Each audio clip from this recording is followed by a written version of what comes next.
Howard Phillips Lovecraft, nacido en Providence, Estados Unidos, el 20 de agosto de 1890 y fallecido en Providence, Estados Unidos, el 15 de marzo de 1937, es un escritor estadounidense muy famoso por haber creado el género horror cósmico.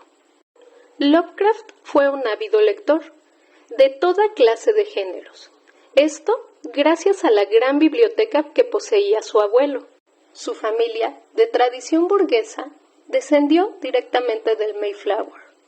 La revista Weird Tales publicó muchas de sus obras y de sus cuentos clásicos.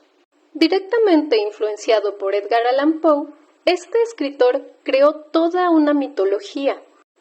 Es mayormente conocido gracias a su libro El Necronomicon. Cthulhu, Nyarlathotep y Azathoth son de sus dioses más conocidos. Originalmente publicado en marzo de 1922 en The National Amateur, tenemos el día de hoy para ustedes la música de Eric Zahn. He examinado con el mayor detenimiento los mapas de la ciudad, sin lograr nunca encontrar de nuevo la Rue d'Orsay. No todos los mapas eran modernos, pues soy consciente de que los nombres cambian. Antes, al contrario, he indagado exhaustivamente en la historia local y he explorado personalmente cualquier parte. Cualquiera que fuera su nombre, que pudiera corresponderse con la calle que yo conocí como Rue d'Orsay. Pero, a pesar de todo esto, ahí queda el humillante hecho de que no puedo encontrar la casa, la calle o incluso el barrio, donde, en los últimos meses de mi agobiada vida como estudiante universitario de metafísica, escuché la música de Eric Zahn.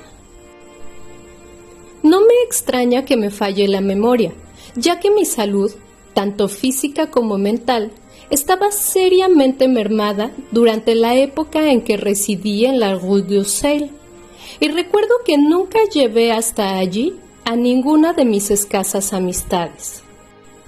Pero resulta extraño y singular el que no pueda volver a encontrar la calle, ya que se hallaba a media hora de camino de la universidad y se distinguía gracias a particularidades que serían difíciles de olvidar para cualquiera que las hubiera visto.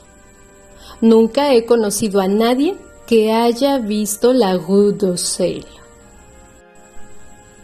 La Rue d'Orsay se encontraba cruzando un río oscuro, flanqueado de altos almacenes de ladrillo, y era salvado por un sólido puente de piedra oscurecida. Siempre reinaban las tinieblas junto a ese río, como si el humo de las cercanas factorías velaran perpetuamente el sol. Asimismo, el río apestaba a malsanos hedores que nunca antes había aspirado y que pueden serme de ayuda algún día en mi búsqueda, ya que podría reconocerlos al instante. Al otro lado del puente se abrían angostas calles de adoquines y traviesas, y después venía la cuesta, suave al principio, pero ya increíblemente empinada al llegar a la Rue d'Orsay.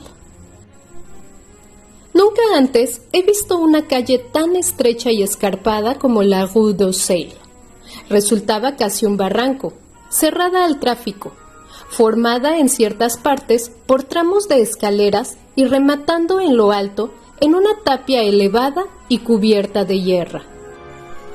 El pavimento resultaba irregular, hecho a veces de lajas de piedra, a veces de adoquines y a veces de tierra desnuda, en la que brotaba una tenaz maleza gris verdosa. Las casas eran altas y de tejados picudos, increíblemente viejas e inclinadas, sin ton ni son hacia adelante, detrás o los lados. A veces, un par de casas enfrentadas, ambas vencidas hacia adelante, casi llegaban a juntarse sobre la calle, como un arco, y en verdad robaban casi toda la luz al terreno de debajo. había unos cuantos puentes volantes que saltaban de casa a casa sobre la calle. Los habitantes de esta calle me causaban una peculiar impresión. Al principio pensé que se debía a su talante silencioso y reservado, pero más tarde concluí que era causado por el hecho de que todos eran muy viejos. No sé cómo acabé viviendo en una calle así, pero no estaba muy en mis cabales al mudarme. Había vivido en multitud de cuchitriles, siempre desahuciado por falta de dinero, hasta arribar a esta casa destartalada de la Rue d'Orsay, regentada por Blandot, un paralítico. Se trataba de la tercera casa a partir del final de la calle, y con mucho era la más alta de todas. Mi cuarto estaba en la quinta planta, la única con inquilino, ya que la casa estaba casi vacía. La noche de mi llegada oí una extraña música proveniente de la picuda buhardilla de arriba, y al día siguiente interrogué al respecto al viejo Blandot. Me contestó que se trataba de un viejo violinista alemán, un extranjero mudo que firmaba como Eric Sand y que tocaba por las tardes en la orquestilla de un teatro, añadiendo que el deseo de Sand de tocar durante las noches a la vuelta del teatro era lo que le había llevado a elegir su alta y aislada buhardilla, cuya ventana de gablete era el único lugar de la calle desde donde uno podía otear más allá del muro de remate, hacia el declive y la panorámica de más allá. A partir de entonces, pude escuchar cada noche a Sand, y aunque me mantenía en vela, me sentía tocado por lo ajeno de su música. Sabiendo poco de este arte, estaba convencido de que ninguna de aquellas composiciones tenía relación alguna con cualquier música que hubiera escuchado antes, y llegué a la conclusión de que estaba ante un compositor de un genio sumamente original. Cuanto más escuchaba, más fascinado me sentía, hasta que al cabo de una semana me decidí a ganarme la amistad del anciano. Una noche, a la vuelta de su trabajo, me hice el encontradizo con Sand en el vestíbulo y le comenté que me gustaría conocerle, así como acompañarle mientras tocaba. Se trataba de un personaje bajo, delgado, cargado de hombros, de ropas raídas, ojos azules, rostro grotesco, como el de un sátiro y casi calvo. A mis primeras palabras pareció irritado y temeroso a un tiempo. Mi talante, abiertamente amistoso, lo aplacó no obstante al final, y de mala gana me invitó por señas a seguirlo por las escaleras obscuras, crujientes y temblorosas del ático. Su cuarto, uno de los dos que había en la empinada buhardilla picuda, miraba al este, hacia la gran tapia que formaba el remate superior de la calle. Era de gran tamaño y parecía aún mayor gracias a su extrema desnudez y abandono. El mobiliario consistía tan solo en un estrecho jergón de hierro, una desconchada palangana, una mesa pequeña, una gran librería, un atril de hierro y 3 sillas vetustas. Las partituras se apilaban en desorden por los suelos. Los muros eran de tablazón desnuda y seguramente jamás conocieron el yeso, al tiempo que la abundancia de polvo y telarañas acentuaban la impresión de que el lugar estaba más abandonado que deshabitado. Sin duda, el mundo de belleza de Eric Sand se hallaba en algún lejano cosmos de la imaginación. Invitándome a sentarme, el mudo cerró la puerta, echó el gran pestillo de madera y encendió una vela para hacer compañía a la que había traído consigo. Luego sacó el violín de su apolillada funda y empuñándolo se sentó en la menos incómoda de las sillas. No empleó el atril, pero sin una vacilación, tocando de memoria, me encandiló durante 1 hora con melodías nunca antes oídas, melodías que debían ser creaciones suyas. Describirlas con exactitud es algo imposible para un lego en música. Se trataba de algo así como una fuga, con pasajes recurrentes de una cualidad de lo más fascinante, pero lo más notable fue la ausencia de cualquiera de las extrañas notas que había escuchado arriba, desde mi cuarto, en ocasiones anteriores. Recordaba bien esas notas obsesivas, y a menudo las había tarareado y silbado titubeante para mí mismo, por lo que cuando el músico bajó al fin su arco, le pregunté si podría brindarme alguna de ellas. Apenas comenzada mi solicitud, el arrugado rostro de sátiro perdió su aburrida placidez que luciera durante la interpretación, pareciendo mostrar esa misma y curiosa mezcla de ira y temor que ya advirtiera la primera vez que abordé al anciano. Por un momento intenté la persuasión, achacando de forma bastante ligera su actitud a un ramalazo de senilidad, e incluso intenté despertar el extraño humor de mi anfitrión, silbando alguno de los acordes que oyera la noche antes. Pero no insistí más que un momento, ya que, apenas reconocer el silbido, el rostro del músico mudo se contorsionó en un gesto que se encontraba más allá de cualquier análisis, y su mano derecha, larga, fría y huesuda, se levantó para silenciar mi boca y su tosco remedo. Al hacerlo, dio otra muestra de excentricidad, lanzando una ojeada inquieta a la solitaria ventana, cubierta de cortinas, como si temiera alguna intrusión. Una mirada, doblemente absurda por cuanto la buhardilla se alzaba alta e inaccesible sobre los tejados vecinos, y siendo esa ventana, tal como me dijera el conserje, el único lugar de esa empinada calle y la única desde la que uno podía ver el muro de lo alto. La mirada del viejo me trajo a la cabeza el comentario de Blandón, y se me antojó contemplar el vasto y vertiginoso panorama de tejados a la luz de la luna, así como las luces al otro lado de la cima de la colina, de las que, de entre todos los habitantes de la Rue d'Orsay, solo este asilvestrado músico podía disfrutar. Me acerqué a la ventana e iba a abrir las indescriptibles cortinas cuando, con una espantada rabia aún mayor que la de antes, el mudo huésped volvió a abalanzarse sobre mí, en esta ocasión señalándome la puerta con la cabeza, mientras trataba de arrastrarme con las manos. Completamente disgustado ahora con mi anfitrión, le exigí que me soltase, diciéndole que me iría en el acto.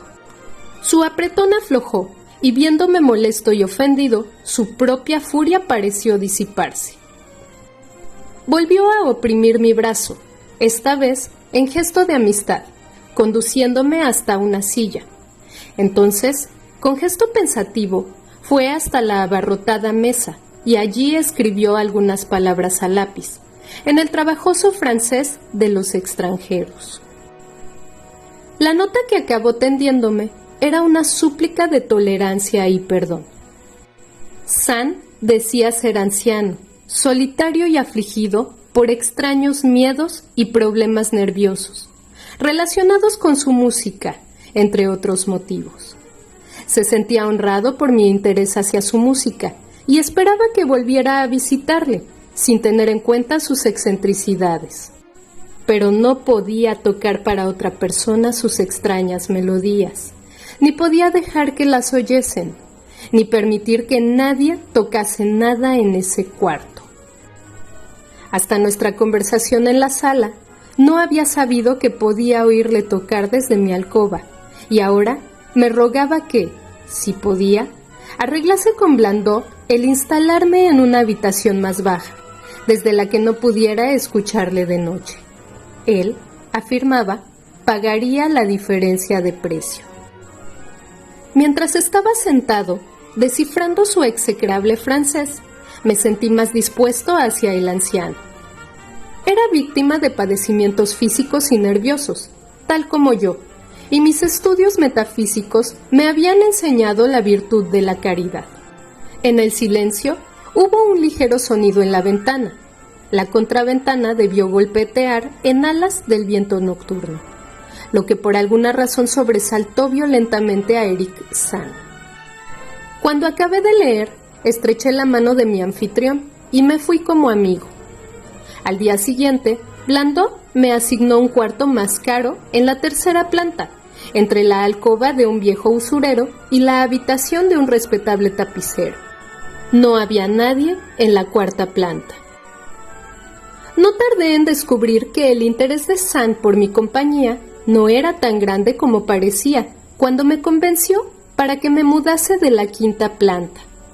Nunca me invitaba, y cuando yo mismo lo hacía, parecía disgustado y tocaba indiferente. Era siempre de noche. Dormía de día y no recibía a nadie. Mi aprecio por él no creció, pero la habitación del ático y el extraño músico parecían ejercer una rara fascinación sobre mí. Sentía un curioso deseo de mirar a través de esa ventana sobre el muro y las invisibles laderas, sobre los resplandecientes tejados y los chapiteles que debían desplegarse más allá. Una vez acudí en horas de teatro a la buhardilla, cuando Sand no estaba, pero la puerta se hallaba cerrada con llave. Lo que sí conseguí fue escuchar los conciertos nocturnos del viejo mudo. Al principio iba de puntillas hasta mi antiguo cuarto de la quinta planta. Luego me hice lo bastante audaz como para ascender por el último y crujiente tramo de escaleras hasta la picuda buhardilla.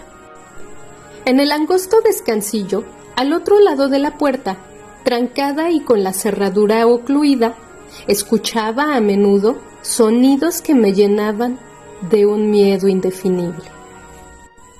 Miedo a prodigios indefinidos y misterios acechantes. No es que tales sonidos fuesen espantosos, pues no lo eran, pero contenían vibraciones que sugerían cosas que no eran de este mundo y a intervalos asumían una cualidad sinfónica que a duras penas podía creer el producto de un solo músico. Con el paso de semanas, la interpretación se volvió más salvaje, mientras el viejo músico se tornaba cada vez más ojeroso y furtivo, que lo hacían lastimoso de ver. Ahora rehusaba admitirme en momento alguno, y me rehuía cada vez que nos topábamos en las escaleras. Y una noche, mientras escuchaba al pie de la puerta, oí cómo el chirriante violín estallaba en una caótica babel de sonidos, un pandemonium que podría haberme hecho dudar de mi propia y tambaleante cordura, de no haberme llegado de detrás de esa puerta cerrada, una lastimera prueba de que el horror era real. Ese grito espantoso, inarticulado, que solo un mudo puede proferir y que se desata solo en momentos del más terrible miedo o angustia. Golpeé insistentemente la puerta sin obtener contestación. Entonces esperé en el obscuro rellano, estremecido de miedo y frío, hasta oír los débiles esfuerzos del pobre músico por incorporarse con ayuda de una silla. Creyéndolo recobrarse de un desmayo, reanudé los golpes, a la vez que pronunciaba mi nombre para tranquilizarle. Escuché cómo Sand se tambaleaba hacia la ventana y cerraba contraventana y cortina. Después fue trastabillando hasta la puerta y la abrió titubeante. Esta vez su gozo al verme fue real, ya que su semblante desencajado resplandecía de alivio, mientras se aferraba a mi chaqueta como un niño a las faldas de su madre. Temblando de forma patética, el viejo me hizo sentar en una silla, al tiempo que él ocupaba otra, junto a la que su violín y arco yacían de forma descuidada sobre el suelo. Permaneció algún tiempo inmóvil, cabeceando de forma extraña, ofreciendo una paradójica insinuación de escucha intensa y espantada. Después, pareció quedar satisfecho y pasando a una silla junto a la mesa, escribió una breve nota, me la tendió y regresó a la mesa, donde comenzó a escribir rápida e incesantemente. La nota me rogaba encarecidamente, y si quería satisfacer mi curiosidad, que esperase en mi sitio, mientras él preparaba un registro completo en alemán de todos los prodigios y terrores que le habían acaecido. Aguardé, y el lápiz del mudo volaba. Quizás una hora más tarde, mientras yo aún esperaba, y las hojas que el viejo músico rellenaba febrilmente continuaban apilándose, vi sobresaltarse a Sand, como tocado por un horrible estremecimiento. Sin lugar a dudas, miraba a la ventana, cubierta por cortinas, y escuchaba estremecido. Entonces, me pareció a medias oír un sonido, aunque no era nada horrible, sino que, por el contrario, se trataba de una nota musical sumamente baja e infinitamente distante, sugiriendo un intérprete que se hallase en una de las casas de la vecindad, o quizás en alguna morada del otro lado del muro sobre el que nunca había llegado a mirar. Pero el efecto fue terrible para Sand, ya que, dejando caer el lápiz, se alzó bruscamente, empuñó el violín y comenzó a desgarrar la noche con la más extraordinaria interpretación que jamás haya oído nacer de ese arco, fuera de lo escuchado junto a la puerta cerrada. Sería infructuoso describir la interpretación de Eric Sand en esa noche espantosa. Resultaba más horrible que cualquier otra cosa que yo hubiera escuchado, ya que ahora veía la expresión de su rostro y podía comprender que el motivo era un miedo atroz. Intentaba hacer ruido para mantener algo a raya o quizás ahogar sus sonidos. ¿El qué? No puedo imaginarlo, aunque creo que debía tratarse de algo terrible. La ejecución se volvía fantástica, delirante e histérica, aunque manteniendo hasta el fin las cualidades de supremo genio que, como yo bien sabía, poseía aquel singular anciano. Reconocía los sones. Se trataba de una salvaje danza húngara, popular en los teatros, y por un instante pensé que era la primera vez que oía a Sand acometer la obra de otro compositor. Más y más alto, más y más salvaje, subían el chirrido y el gemir de aquel violín desesperado. El músico estaba empapado en sudor y se contorsionaba como un mono, sin dejar de mirar frenéticamente hacia la ventana cubierta por la cortina. En sus extraordinarias contorsiones, casi podía adivinar sátiros y bacantes bailando y girando, enloquecidos a través de hirvientes abismos de nube y humos y relámpagos. Y entonces creía escuchar una nota más aguda y persistente que la del violín, una nota calmosa, deliberada, intencionada, burlona, que llegaba de muy lejos hacia el oeste. En ese momento, la contraventana comenzó a batir, empujada por un rugiente viento nocturno que se había alzado en el exterior, a la par que el loco concierto de dentro. El chirriante violín de Sand ahora se impuso, emitiendo sonidos que yo no creía posibles en un instrumento así. La contraventana batió más fuerte, suelta, y comenzó a golpear la ventana. El cristal saltó en pedazos bajo los golpes repetidos y el viento frío entró, haciendo chisporrotear las velas y arrebatando los folios de la mesa, donde Sand había comenzado a transcribir su horrible secreto. Miré a Sand y vi que se hallaba más allá de cualquier relato imparcial. Sus ojos azules estaban desorbitados, vidriosos, ciegos, y la frenética interpretación se había convertido en una irreconocible orgía, ciega, mecánica, que ninguna pluma puede aspirar siquiera a insinuar. un soplo repentino, aún más fuerte que los demás, arrebató el manuscrito y lo llevó hacia la ventana. Perseguí con desesperación las hojas volantes, pero se fueron antes de que pudiera llegar a los cristales rotos. Entonces, recordé mi antiguo deseo de mirar por esa ventana, la única en la Rue d'Orsay, desde la que uno podía contemplar la ladera al otro lado del muro y la ciudad que se extendía más allá. Estaba muy oscuro, pero las luces de la ciudad permanecían encendidas, y yo esperaba verlas a pesar de la lluvia y el viento. Pero aunque me asomé a esa alta ventana de buhardilla, miré mientras las velas chisporroteaban y el loco violín aullaba al compás del viento nocturno, no vi ciudad alguna abajo, ni luces amigables resplandeciendo desde calles reconocibles, sino solo la oscuridad del espacio ilimitado. Inimaginable espacio, viviente, con movimiento y música, careciendo de semejanza alguna con nada de esta tierra.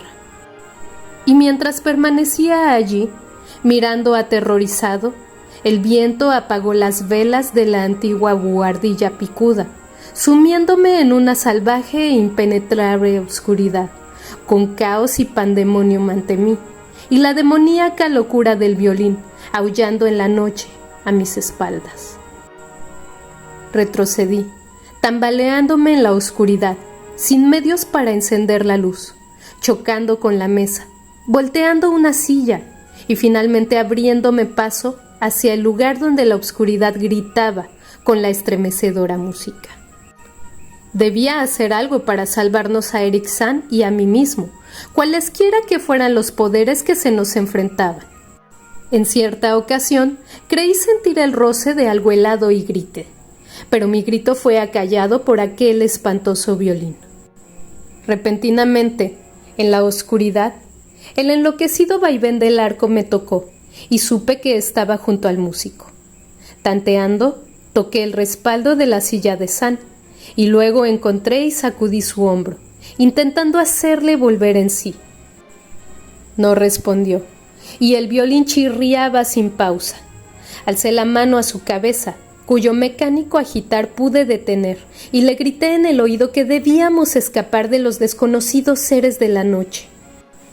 Pero ni me respondió, ni detuvo el frenesí de su inexplicable música, mientras que por toda la buhardilla parecían danzar extrañas corrientes de viento entre la obscuridad y la confusión. Al tocar con la mano su oreja me estremecí, aunque sin saber por qué.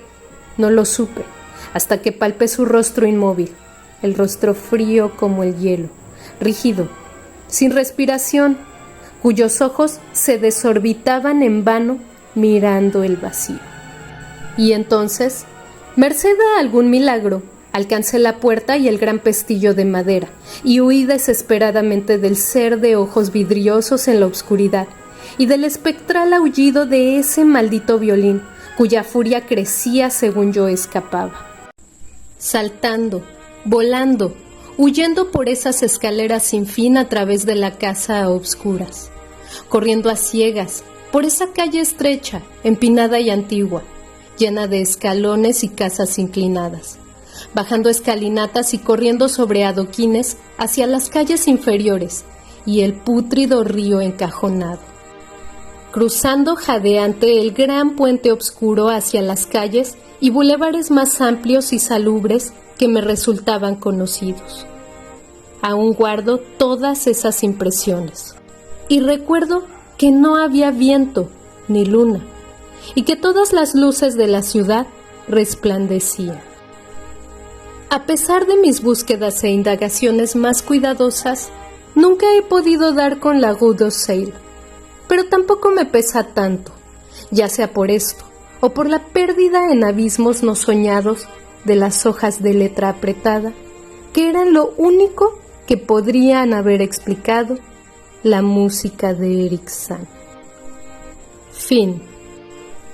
Traducción: José Antonio Álvaro Garrido.